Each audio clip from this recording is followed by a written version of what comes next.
This is an analysis from Alpha Business Media. Welcome. For decades, if you're a Nepali executive, there's been a certain comfort, hasn't there, in owning your own IT infrastructure. But as we get closer and closer to 2026, we have to ask a really critical question. Has that comfort now become a liability? You know that image, right?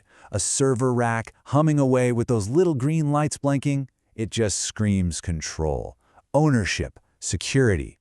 For a long time, that's been the cornerstone of business wisdom in Nepal. The feeling that your data, the very lifeblood of your company, is safest when it's under your own roof. Well, in this analysis, we're going to challenge that long-held belief. We're going to make the case that the entire equation, both financially and strategically, has fundamentally flipped. So let's start by taking apart that first big myth, the idea that owning everything yourself is actually good for the bottom line. When you think about the cost, that big upfront hardware purchase, that capital expenditure, is what usually comes to mind.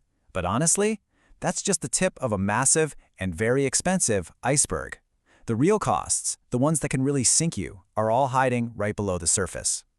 And what's really fascinating here is how these hidden costs present a unique kind of challenge in the Nepali business environment. Let's break down the three biggest liabilities you're probably facing.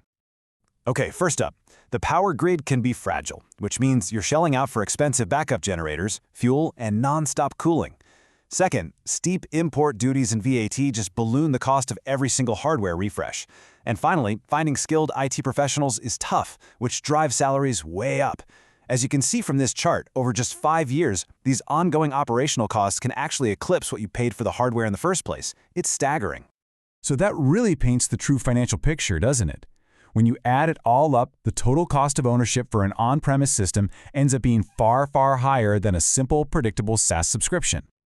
Now, let's tackle the big one, the most emotionally charged objection we hear all the time: data security.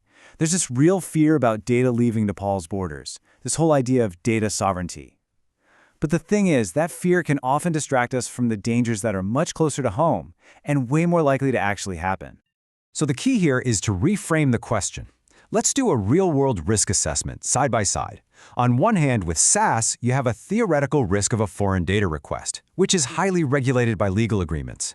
But on the other hand, look at the on-premise risks. These are tangible and they're immediate. We're talking physical break-ins, data loss from a fire or an earthquake, or a crippling ransomware attack that could shut you down completely. Once you have that realistic view of risk, it leads us right to our third and final point, the strategic impact of how you use your capital. And listen, this goes way beyond a simple accounting debate over Capex versus Opex. This is about capital agility. It's about your fundamental ability to compete and win. Think about it.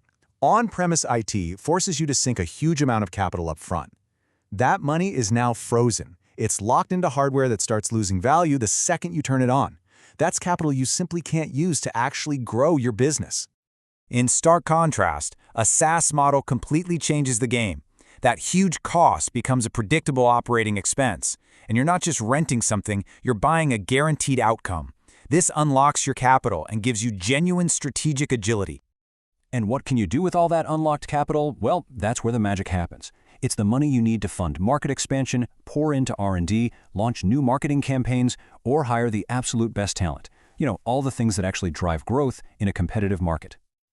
This is exactly the kind of agility that lets a business jump on opportunities the moment they appear. It's how hyper-growth firms in neighboring countries are absolutely crushing it, and it creates a profound competitive advantage. So, looking ahead to 2026, this choice is going to create a huge divide across Nepal's corporate landscape. We're going to see a clear gap in profitability and responsiveness, and honestly, the path forward really depends heavily on policy. And here's the bottom line on that. Regulatory clarity will be a catalyst for transformation, but the status quo, marked by all its ambiguity, is just going to force businesses into inefficient, worst of both worlds hybrid scenarios, and that slows down the entire economy. But you know, when you strip it all away, the real battle isn't just about technology or policy. It's about a mindset. It's a fight against that deep-seated belief that physical ownership equals control. Because in today's economy, real control doesn't come from possessing a box. It comes from financial agility, the freedom to outmaneuver your competition. So we end where we began, with those comfortable, blinking green lights. And the final question every Nepali executive needs to ask is this: are those lights truly a symbol of security? Or are they a warning sign for a business model on the verge of obsolescence, a legacy anchor in a rapidly changing world?